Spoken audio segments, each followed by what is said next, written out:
तो दोस्तों आज हम एक्सप्लेन करने वाले हैं मूवी द ताज स्टोरी, जो कि हाल ही में थिएटर पे रिलीज हुआ है। बहुत ही कंट्रोवर्शियल मूवी है। ये मूवी रिलीज होते ही बॉयकॉट का नारा पूरे सोशल मीडिया में देखने को मिल रहा है। जो भी इसके पक्ष में है वो पक्ष में बात कर रहे हैं, जो भी इसके पक्ष में नहीं है वो बॉयकॉट का नारा लगा रहा है। इस मूवी पे ताजमहल के ऊपर केस करा गया है। क्यों करा गया है, कैसे हुआ और क्या क्या तथ्य हैं, इस एक्सप्लेनेशन में मैं बताऊंगा। मैं किसी भी समुराय के ऊपर कोई भी प्रेशर क्रिएट करते हुए अपना बायस नहीं रखूंगा। मूवी में जो दिखाया गया है एग्जैक्ट में वही बताऊंगा। इस मूवी के एक्सप्लेनेशन को बस एक एंटरटेनमेंट के तौर पर ले, ना कि उससे ज्यादा, क्योंकि डिस्क्लेमर मूवी की शुरुआत में भी आता है। तो चलिए शुरू करते हैं द ताज स्टोरी की एक्सप्लेनेशन। वीडियो को लाइक कर दीजिए और चैनल को सब्सक्राइब। मूवी की शुरुआत में हमको आगरा 1959 का दौर दिखाया जाता है, जहाँ पर हम देखते हैं हाई अथॉरिटी के लोग ताजमहल के नीचे जो 22 कमरे मौजूद है उसके अंदर जाते हैं और उधर तब मिस्त्री वगैरह का काम चल रहा था। मतलब जो जो चीजें टूट चुके हैं उनको थोड़ा ठीक कराया जा रहा था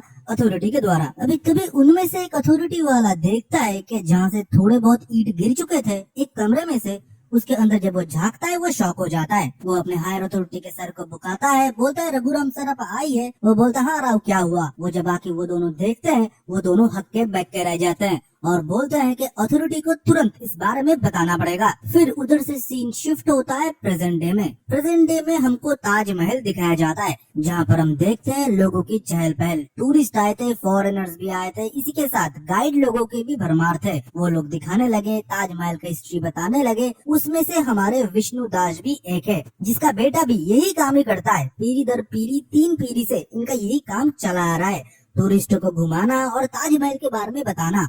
उसके लिए उनको टिप मिलता है 300-400 रुपए पर टिप के। अगर फॉरेनर मिल जाता है थोड़ा ज्यादा मिल जाता है। बाप बेटे ऐसे ही अपना जीवन गुजारा करते हैं। इनके दादाजी भी यही करते थे। सारा दिन ये सब कुछ काम होने के बाद बाप बेटे दोनों घर पहुंचते हैं, पर बेटा हमेशा बाप से नाराज रहता है, क्योंकि उसके पापा बहुत ही खुददार है। किसी के साथ किसी भी कहीं के भेदभाव नहीं करते, किसी को टोपी वगैरह नहीं पहनाते। जो भी पैसा होता है वही मांगते हैं। ऊपर से कोई अगर टिप देता है वो भी नहीं लेते। इसलिए वो अपने पत्नी को भी अलग ले जाके बोलता है पापा अगर ऐसे बने रहे तो कैसे लोन दिया जाएगा, कैसे हमारे बच्चों की स्कूल के फीस हम भरेंगे। अरे टिप अगर कोई देता है खुश होके, आपने जो भी घुमाया है उनको तो ले लेना चाहिए ना, पापा नहीं लेते। फिर हमको देखने को मिलता है कि नेक्स्ट डे वो लोग जाते हैं अथॉरिटी के पास। मतलब इनका टूरिस्ट का भी अथॉरिटी होता है, जहाँ पर वो चुनाव लड़ेंगे और वो बनेंगे उधर के प्रधान। अगर वो बन जाते हैं अथॉरिटी में प्रधान तो वो अपने लोगों के लिए बहुत कुछ कर सकते हैं। अभी इसमें 2 पार्ट है। ऑलरेडी एक मुस्लिम लीडर है जिसका नाम है उस्मान भाई, जो नहीं चाहता कि विष्णु दास इसमें लीडर बने। तो उसके मुस्लिम कम्युनिटी के लोग सिर्फ उस्मान भाई को सपोर्ट करते हैं और हिंदू कम्युनिटी के जो गाइड लोग हैं वो विष्णु दास को सपोर्ट करते हैं। पर दिखने में लग रहा है कि विष्णु दास का जो पलड़ा है इस बार भारी है, इसलिए उस्मान भाई भी उसे समझाते हैं, पर विष्णु नहीं समझता। बोलता है इतने टाइम से तो आप थे, आपने हमारे जैसे लोगों के लिए क्या किया। गवर्नमेंट हर वक्त रेनोवेट तो कराते हैं ऐसे जो पुराने चीजें हैं, आर्कियोलॉजिस्ट चीजें हैं, पर हम जैसे लोगों का क्या, हम जैसे लोगों का ना इंश्योरेंस होता है। नहीं सोच पाते कि ये काम अगर छोड़ देते तो हम आगे जाके क्या करेंगे। हमारा ना कोई बीमा बनता है ना कोई कार्ड होता है, हमारे लिए क्या। आप इतने टाइम से हैं, आपने कुछ सोचा नहीं। अब हमारी बारी है, तो अगर मैं जीत जाता हूँ तो हमारे जो टूर गाइड कम्युनिटी है उन सब के लिए मैं काम करूंगा, आपको चिंता करने की कोई जरूरत नहीं है। पर ये बात मानो उस्मान भाई को उतना हजम नहीं हुआ। इस वजह से तो इन दोनों में 36 का आंकड़ा हमेशा ऑफिस में बना रहता है। विष्णु दास की सिंपल सी फैमिली है, तो पोता पोती है, लड़के ने शादी कर लिया है, एक बेटी है जिसकी अभी शादी नहीं हुई। पूरा परिवार बहुत अच्छे से रहते हैं। अभी भाई ये इलेक्शन में खड़े हुए हैं तो उनका इंटरव्यू वगैरह भी लिया जाएगा। एक लड़की आती है अपनी पूरी टीम के तामझाम के साथ और विष्णु दास का इंटरव्यू लिया जाता है। जो टॉपिक और थीसिस पेपर होता है उस लड़की का वो है ताजमहल। ताजमहल की सच्चाई, शाहजहां ने ताजमहल कब बनाया, क्या राजा मान सिंह से ताजमहल को लीज में लिया गया था, ताजमहल के नीचे वाले 22 कमरे का रहस्य क्या है, उसके अंदर क्या है। स्नोजी तब एक एक करके आंसर देते हैं, जो कि बहुत ही पॉजिटिव वे होता है और ताजमहल के इर्द गिर्द ही घूमता है। मतलब जो भी ताजमहल के बारे में किताबों में लिखा है वो बताते हैं। जो कि नीचे के 22 कमरे थे उनको बाद में ईंट और चूना से बंद कर दिया गया। तभी वो लड़की पूछती है कि जो नीचे के 22 कमरे थे उसके अंदर क्या राज है कि सरकार को उसको बंद करना पड़ा। मैं अगर ये बोलूँ कि ताजमहल के अंदर हिंदू गॉड और देवीज के कुछ एविडेंस मिले हैं तो क्या आप मानेंगे? विष्णुदास तब बोलते ये सब कही कहे बातें हैं, इसमें मैं भरोसा मत करिएगा। हम इतने सालों से इसमें टूर गाइड है, 25 साल हो चुके हैं मुझे इधर, मुझे आज तक कोई एविडेंस नहीं दिखा। हाँ, वो 22 कमरे का राज मुझे भी नहीं पता, सरकार ने किया होगा कुछ सोच समझ के किया होगा, पर हमेशा वो रेनोवेट होता है, गुम्बज वगैरह के भी रेनोवेट होता है, जैसे इंसानों को भी रेनोवेट होता है। आप भी हॉस्पिटल जाते हैं ना, वैसे ये तो इमारत है ना, इनको भी कभी कभी ठीक करा जाता है। तब ये लड़की एक चीज बताती है कि विष्णु जी आप इस तस्वीर पे थोड़ा नजर घुमाइए। इस आदमी का नाम है महेंद्र दास, जो कि इससे पहले 1970 में एक टूर गाइड आगरा में हुआ करता था, और इसकी शक्ल देख के मानो विष्णु दास की एकदम सूरत बदल जाता है। ये लड़की बोलती है अमेरिका से 2 आर्कियोलॉजिस्ट आए थे, Peter Williams and VN Vats, और इन दोनों के साथ ये भी नीचे गए थे। उस 22 कमरे में से एक कमरे में उनको देखने को मिला हिंदू टेम्पल और स्ट्रक्चर की कुछ मूर्तें, जिसको देखने के बाद उन्होंने एक चीज भी लिखा था कि ये हिंदू टेम्पल है, और ये बात बहुत जगह प्रचार में भी आया था। और ये बात सुनने के बाद ही मानो उठ के उधर से चले जाते हैं और ये बोलते हैं अब लिखिए ना प्यार की कहानी, जो भी बाकी के लोग लिखते हैं, आपको अवार्ड वगैरह मिल जाएगा, इसके अंदर अब मत घुसिए। फिर विष्णु का मन मानो थोड़ा चंचल हो जाता है। वो अपने दोस्त और टूर गाइड्स लोगों के साथ दारू पीते हैं। दारू पीते पीते वो ये बोलते हैं क्या पता कि असली सच्चाई क्या है, मैंने 25 साल इसमें दे दिए, अगर आखिर में ये पता चलता है कि ये सब कुछ झूठ है जो भी आज तक मैंने टूरिस्ट लोगों को बताया, तभी उसमें से एक आदमी भड़क जाता है और ये बोलता है तू जिस थाली में खाता है उस थाली में तुझने छेद करने की सोचा कैसे विष्णु? और दोनों ही दारू के नशे में थे और ये बोलने लगे पहले तेरे पापा ने किया था ये सब कुछ, फिर भी हमने तुझको इधर रखा और आज तुझे एसोसिएशन के चेयरमैन बनाने के लिए भी हम लोग लड़ रहे हैं और तू ये सब कुछ कर रहा है। आज तेरी 3 पीढ़ी इस ताजमहल के गाइड बन के ही खा रहे हैं और तू आज सच खोजने की बात कर रहा है। शाहजहां ने नहीं बनाया, हिंदू टेम्पल है इसके अंदर, कैसा आदमी है तू? और उसको नालायक और गाली भी देता है। विष्णु के क्लोज फ्रेंड उसे ये समझाते हैं भाई भले कुछ भी हो, हमारा रोजी रोटी चलता है, क्या हमको फर्क पड़ता है शाहजहां ने बनाया या नहीं बनाया? वो सच खोजते खोजते तेरे पिताजी चले गए। हाँ, महेंद्र दास और कोई नहीं विष्णु के पिताजी थे, जो कि 1970 में वो आर्कोलॉजिस्ट के साथ अंदर गए थे और उन्होंने जब ये सब कुछ बाहर लाया, कुछ पॉलिटिकल प्रेशर और कुछ चीजों के चलते हुए उन्होंने ये दुनिया छोड़ दिया था। जब विष्णु ये सब कुछ बोल रहा था ताजमहल के बारे में कि उसकी असली सच्चाई हो सकता है एक झूठ हो, ताजमहल की भी एक टेस्ट होना चाहिए जहाँ पर हमको पता चलना चाहिए कि ताजमहल कितना पुराना है, तो हमको सब कुछ पता चल जाएगा। उसको कार्बन डेटिंग टेस्ट कहते हैं। ये सब कुछ जब वो शराब के नशे में बोल रहा था, किसी ने तो उसका वीडियो बना लिया और जब तक वो घर पहुंचे तब तक वो वीडियो सोशल मीडिया में अपलोड हो चुका था। अपलोड होते ही मानो आग की तरह ये बात पूरे आगरा में फैल चुका था और उस्मान भाई का काम और आसान हो गया, क्योंकि उसने खुद ही खुद के पैर पे कुल्हाड़ी मार लिया था। जिस थाली में वो खाता है उसके बारे में अनाप शनाप वो बोल रहा है। अलग रिलीजन के होने के बावजूद, उसके फादर का ये हिस्ट्री रहने के बावजूद भी एसोसिएशन ने उसको गाइड की जॉब दिया और उसके फैमिली मेंबर को भी, मतलब उसके बेटे को भी, पर उसने गद्दारी कर दिया। फिर क्या था, विष्णु के घर में तो बवाल मच गया, उसके फैमिली मेंबर सारे परेशान हो गए, उसके बेटे भी उसे कोसने लगे। फिर क्या था, एसोसिएशन के चेयरमैन द्वारा उसे बुलाया गया, जो कि और कोई नहीं अभी वर्तमान में उस्मान भाई है। उस्मान भाई उसे बोलते हैं कि तुमने जो कुछ भी बोला हमारे खिलाफ बोला, एसोसिएशन के खिलाफ बोला, ये सारे बातें तुम नहीं रख सकते क्योंकि ये बिना तथ्य के हैं। तुम्हारे पास कोई तथ्य नहीं है तो तुम कैसे ये सब कुछ बोल रहे हो? और तुम एक कम्युनल राइट्स, एक दंगे भड़काने की काम कर रहे हो। इसके चलते हुए तुमको सस्पेंड किया जाता है और तुम्हारे बेटे को भी। और जब वो एसोसिएशन रूम के बाहर निकलते हैं उसके मुंह में काली पोत दिया जाता है। इसके चलते हुए उसका मन बहुत ही भारी हो जाता है। पूरा फैमिली बेरोजगार हो चुका था, आसपास के लोग भी उसके फैमिली को बहुत ही कीन नजर से देखने लगे थे। विष्णु दास मानो बेबस हो चुका था। अब उसे लगता है कुछ जो उसने बोला है वो अगर सच में सही हुआ तो मेरे देश के इतिहास के साथ क्या हो रहा है। उसके फादर ने भी जो रिसर्च किया था, जिसके बदले उसके फादर को भी ये पता चला था, अगर उसको दुनिया के सामने आना है तो किसी न किसी को तो खड़ा होना पड़ेगा आने वाले पीढ़ियों के लिए। और दूसरी जगह हम देखते हैं उस्मान भाई का भी एक लीडर होता है जो कि बोलता है कि विष्णु दास ने नशे की हालत में वो बोला है, सिर्फ सस्पेंशन ही इसका एकमात्र जवाब नहीं है, उसके ऊपर नजर रखो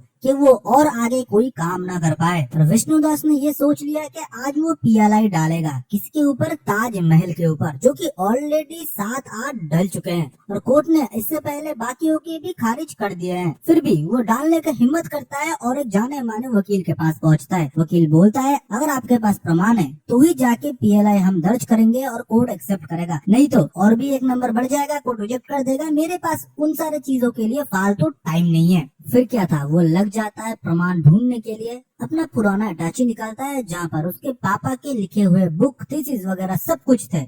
वो उसको पढ़ना शुरू कर देता है। फिर वो रिसर्च और किताबें पढ़ते पढ़ते उनको वीएन वट साहब के बेटे के बारे में पता चलता है, जो कि मसूरी में रहता है। वो सीधा अपना झोला बिस्तर वगैरह बांध लेते हैं और घर में किसी को ना बताए हुए चले जाते हैं आगरा टू मसूरी। मसूरी जाके वो पूरी कहानी बताते हैं कि ये सीन है, अब आप मुझे क्या मदद कर सकते हैं। वो बोलते हैं कि मेरे फादर के भी लिखे गए कुछ थीसिस पेपर्स है जो कि ताजमहल के ऊपर है, आप उसको स्टडी कर सकते हो, पर इससे कुछ बदलेगा नहीं। वो पूरा स्टडी कर लेते हैं और वकील को भी फोन कर देते हैं कि पीएलआई दर्ज कर लो, कोर्ट हमारी बात को सुनेगा और एक्सेप्ट भी कर लेगा। और वही होता है, पीएलआई डाल दिया जाता है और पीएलआई डालते ही सुर्खियों पे ये खबर आ जाता है, टीवी न्यूज़पेपर हर जगह ये बात आ जाता है। और वो जो मुस्लिम आका थे उन तक भी ये बात पहुंच जाता है। उन्होंने कभी सोचा नहीं था कि ये काम कर देगा। फिर हमको आगरा कोर्ट का सीन दिखाया जाता है जहाँ पर हम राशिद को देखते हैं जो कि डिफेंस का लॉयर था। पर जो विष्णु जी का लॉयर था वो तो कोर्ट पहुंचा ही नहीं, क्योंकि उनके घर में कुत्ते को गन से गोली मार दिया गया है, इस वजह से क्योंकि वो इस केस के लिए इंटरेस्टेड है और इस केस को वो लोग आगे फॉरवर्ड कर रहे हैं। और ये भी धमकी दिया गया अगली बार फैमिली मेंबर होगा, तो उसने तो केस छोड़ दिया। विष्णु के पास कोई ऑप्शन नहीं था, तो खुद ही उसको कोर्ट में अपने लिए लड़ना पड़ेगा। फिर कोर्ट शुरू होता है और पहले ही पूछा जाता है कि आपका वकील किधर है। वो बोलते हैं कि मैं मेरा खुद ही वकील हूँ सर, क्योंकि कोई ये केस नहीं लड़ना चाहता। फिर पहले वो अपने बयान शुरू करते हैं कि उनको प्रॉब्लम किस किस चीज से है। वो बताते हैं कि मुझे 3 अथॉरिटी से प्रॉब्लम है। एक आर्कियोलॉजिस्ट डिपार्टमेंट, जिसको कैसे पता चला कि शाहजहां ने ही ताजमहल बनाया है। सेकंड, हमारा एजुकेशन बोर्ड, बच्चों को ये पढ़ाया जा रहा है किस आधार पे, किस डेटा के ऊपर बेस करा गया है वो। और 3, गवर्नमेंट के ऊपर, क्योंकि ताजमहल के नीचे जो 22 कमरे हैं उसके अंदर क्या चीज है कि गवर्नमेंट को उनको ईंट और चूना से बंद करवा दिया गया दरवाजे को हटाते हुए। फिर जो डिफेंस के लॉयर थे राशिद, उन्होंने भी बताया है कि आप कौन से अथॉरिटी के ऊपर फिर भरोसा करते हो। अगर आपको एजुकेशन बोर्ड, गवर्नमेंट और आर्कियोलॉजिस्ट के ऊपर भरोसा नहीं है तो आपको तो देश के ऊपर ही भरोसा नहीं है, तो उस हिसाब से तो आप देशद्रोही हुए। और आपको क्या लगता है कि एक माइनॉरिटी कम्युनिटी के लिए पूरा सिस्टम ने पूरा आंख बंद कर लिया? जो कुछ भी बुक में लिखा है, आर्कियोलॉजिस्ट ने जो बताया है और जो गवर्नमेंट किया है वो सब कुछ गलत है, सिर्फ एक माइनॉरिटी को प्रोटेक्ट करने के लिए। फिर हम देखते हैं कि विष्णु दास ने कुछ फोटोज भी अपने साथ कैरी किए थे, जहाँ पर वो उस 22 कमरों की फोटोज बाहर की ओर से फोटोज लिया गया था। उसी के साथ उसने बहुत सारे फोटोज लिए थे जो कि फर्श के थे, जहाँ पर स्वास्तिक चिन्ह और हमारे हिंदू कल्चर के बहुत सारे निशाने मिले हैं। उसी के साथ उसने एक गम्बुज जो कि ताजमहल के इतने ऊपर था उसका भी फोटो जूम करते हुए ये दिखाया है कि इधर आपको नारियल, शिवलिंग का ऊपर जो त्रिशूल है वो, और उसी के साथ आपको आधा चांद भी मिलेगा जो कि हमारे हिंदू कल्चर को दर्शाता है। उसके तर्क देते हुए राशिद भी बोलते हैं कि आधा चांद हमारे मुस्लिम कम्युनिटी को भी दर्शाता है, इसका कोई मतलब ही नहीं है। और ऊपर आप नहीं देख रहे, उधर लिखा हुआ है अल्लाहू अकबर। तो वो बोलते हैं कि अगर रिनोवेशन का काम चल ही रहा था तो अल्लाहू अकबर रखना कोई बड़ी बात नहीं है। रिनोवेशन ये नाम सुनते ही ये लोग पूरा भड़क जाते हैं। राशिद बोलते हैं रिनोवेशन क्यों बोल रहे हो, ये एकदम नींव से शाहजहां ने बनाया है। उसी के साथ बहुत सारे प्रूफ विष्णु दास ने और भी दिए थे, जहाँ पर गौशाला और बहुत सारे हिंदू चीजों की निशानियां भी मिले थे। इन सारे चीजों को और तर्क को देखते हुए कोर्ट ने इस पीआईएल को एक्सेप्ट कर लिया था। राशिद और उसके आका इस बात से बहुत ही नाखुश थे। राशिद बोलता है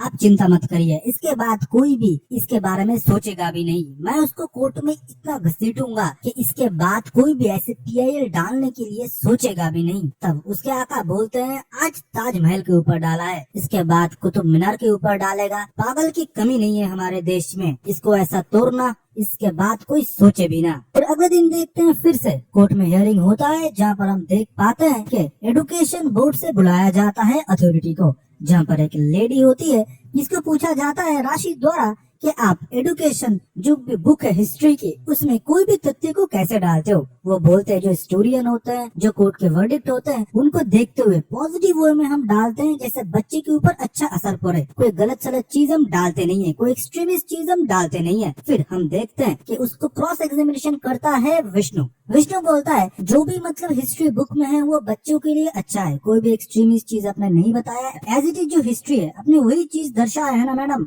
मैडम ने बोला हाँ मैंने वही चीज दर्शाया है और उसी से इस रूल से ही पास होता है। तो वो बोलता है नाथूराम गोडसे ने गांधी जी को गोली मारा है, उसके पहले और पीछे आपने हिंदुत्व का यूज किया है। नाथूराम गोडसे एक हिंदू था, हिंदू पेपर के लिए वो काम करता था, उसने कितना गलत किया। इसमें उनकी जो नाम, जाति इसके बारे में बताने की क्या जरूरत थी? उन्होंने गलत काम किया है। बाबा राव अम्बेडकर के लिए भी ये सब कुछ करा गया है। किसी माइनॉरिटी कम्युनिटी के बारे में क्यों आज तक क्यों ऐसा नहीं लिखा गया? क्यों उनके एक्सट्रीमिस्ट चीजों को नहीं बताया गया? हर एक माइनॉरिटी राजा के बारे में इधर बहुत ग्लोरीफाई करके आप लोगों ने लिख दिया, पर किसी भी हिंदू महाराजा के बारे में क्यों नहीं लिखा गया इतिहास बुक में? छत्रपति शिवाजी महाराज, चंद्रगुप्त मौर्य, अशोक मौर्य, संभाजी महाराज, इनके बारे में क्या आपने नहीं सुना? इनके वीर कथाओं के बारे में क्यों इतिहास बुकों में नहीं लिखा जाता? बच्चों को क्या इनके बारे में नहीं जानना चाहिए? आपको खुद के ऊपर शर्म आना चाहिए।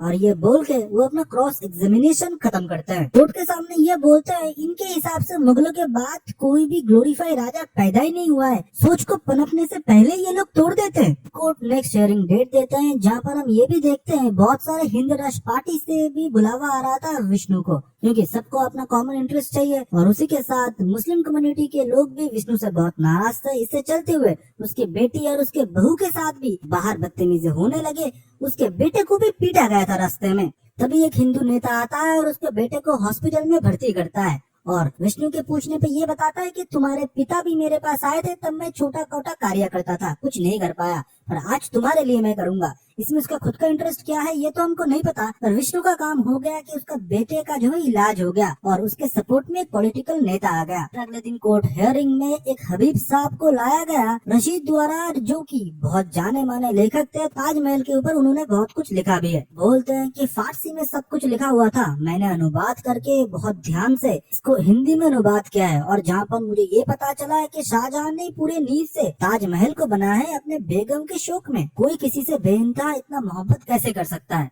तो विष्णु जी वही बुक का 403 वाला पन्ना खोल के बोलते हैं, इधर तो साफ साफ लिखा हुआ है कि शाहजहां ने जय सिंह से जो है वो महल ले लिया था। तब वो हबीब मनो लड़खड़ा गया और ये बोलता है मेरे बुक में तो ऐसा कोई अनुवाद नहीं है। तब वो बोलते हैं आपके बुक में नहीं होगा क्योंकि आपने गलत अनुवाद किया है। आपको फारसी पढ़ना आता है तो इसको पढ़ के बताइए, ये ओरिजिनल बुक है। तब वो नहीं पढ़ पाते, ये बोलते हैं कि मुझे सिर्फ इंग्लिश पढ़ना आता है। तब विष्णु बोलते हैं जो भी आपको पसंद आया आपने अपने बुक में लिख दिया, जो आपको ना पसंद आया वो आपने नहीं छापा। और इसी के साथ बहुत सारे बुक, बहुत सारे तथ्य के साथ ताजमहल के बारे में बहुत सारे डेटा पेश करा गया, जहाँ पर गवर्नमेंट द्वारा जो लिखा गया है उधर कुछ टाइम ड्यूरेशन लिखा गया था, जिसके टाइम शुरुआत से लास्ट तक ताजमहल बना है। कुछ आर्कियोलॉजिस्ट के द्वारा लिखा गया है कि ताजमहल इतने टाइम से बना है। कुछ तथा कथित सवा कवि के बारे में लिखा गया था जो तभी भारत में आए थे भ्रमण करने के लिए, उन्होंने कुछ लिखा है। किसी का टाइमलाइन भी किसी दूसरे के टाइमलाइन के साथ मैच नहीं कर रहा। और दूसरी जगह कोर्ट बार बार बोले जा रहा है कि आपको सबूत पेश करना पड़ेगा जो कि आई विटनेस है कि उस 22 कमरों के अंदर क्या है। तब विष्णु बताते हैं जो सर विलियम्स आए थे उन्होंने गवर्नमेंट की परमिशन ना लिए बिना कार्बन डेटिंग किया था एक लकड़ी के दरवाजे के ऊपर। उनको पता चला था कि जब ताजमहल था उससे 300 साल पहले ये ताजमहल का लकड़ी का सैंपल है, मतलब उसका पहले ये सब कुछ बना है। शाहजहां ने इसको नहीं बनाया है। जब ये थीसिस पेपर उन्होंने पेश किया गवर्नमेंट द्वारा, गवर्नमेंट ने और कुछ भी नहीं किया, लकड़ी के दरवाजे हटा दिए और उधर ईंट के दीवारें लगा दिए। कुछ तो सच छुपा रहे हैं ये लोग। फिर कोर्ट की नेक्स्ट हियरिंग का डेट मिलता है, जहाँ पर हम देखते हैं रात को विष्णु जी के पास एक कॉल आता है जो कि और किसी के नहीं वकील का होता है, जो कि छुपके छुपा के ये बोलता है एक आई विटनेस है जो कि गवाही देगा। तब विष्णु जी उनसे मिलते हैं और ये बोलते हैं मेरा नाम ऑफिसर रघुराम है, मैंने 1959 में ताजमहल के अंदर वो जो 22 कमरे हैं, एक कमरे के अंदर स्वस्तिक चिन्ह और हमारे हिंदू स्क्रिप्चर की चीजें देखे थे, पर मुझको ये बताया गया हायर अथॉरिटी द्वारा कि इस जगह को सील कर दो जल्द से जल्द और अपने मुंह को भी, मैं गवाही दे दूंगा। तब मानो विष्णु के मन में एक भरोसा आया कि गवाही देते ही वर्डिक्ट पूरा बदल जाएगा।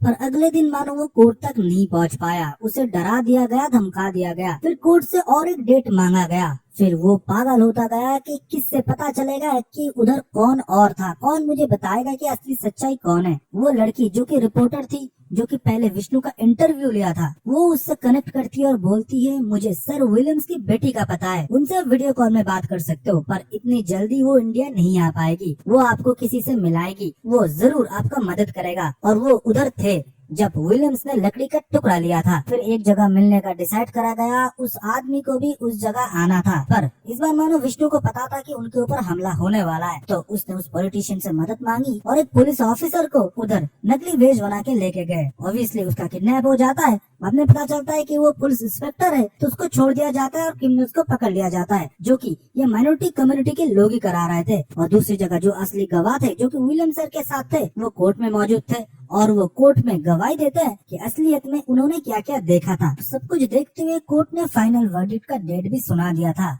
उस दिन राशिद और उसके आका लोग भी कोर्ट में पहुंचे थे और विष्णु अपने फैमिली के साथ, जहां पर कोर्ट फाइनल वर्डिक्ट सुनाने से पहले दो मौका देते दोनों लोगों को अपना क्लोजिंग स्टेटमेंट सुनाने के लिए। जहां पर राशिद ये बोलता है, सर आप इस मुद्दे को अब कुछ टाइम के लिए भूल जाइए कि शाहजहां ने ताजमहल को बनाया या नहीं बनाया। अभी अब प्रेजेंट चीज को देखिए कि ताजमहल के लिए हमारे इंडिया में, मतलब हमारे देश में कितने हजारों करोड़ों का रेवेन्यू आया है, कितने टूरिस्ट लोग आते हैं, कितने लोगों का लाइफ चलता है। विष्णु जी जो इस केस के लिए खुद पीएनएल डाला है, उसके 3 पीढ़ी इसके वजह से खा रहे हैं। अगर इसके वजह से कोई भी आप राय ऐसा सुनाते हैं जहाँ पर कम्युनल राइट्स बन जाते हैं, दंगे होते हैं, लोग ताजमहल आना छोड़ देते हैं, तो देश का क्या होगा? देश का जो अर्थव्यवस्था है उनका क्या होगा? जो इतने लोग इसके ऊपर डिपेंडेंट है उनका क्या होगा? इन सारे चीजों को देखते हुए आप अपना वर्डिक्ट सुनाइएगा। और विष्णु जी भी अपना क्लोजिंग स्टेटमेंट सुनाते हैं कि सच्चाई है, सच्चाई हमको सामने लाना चाहिए। इसके पहले हमारे बहुत सारे मंदिर थे जिनको तोड़ दिया गया। शाहजहां के पीरियड में बोला जाता है गोल्डन पीरियड, बट सबसे ज्यादा मंदिर उन्होंने ही तोड़ा है। पर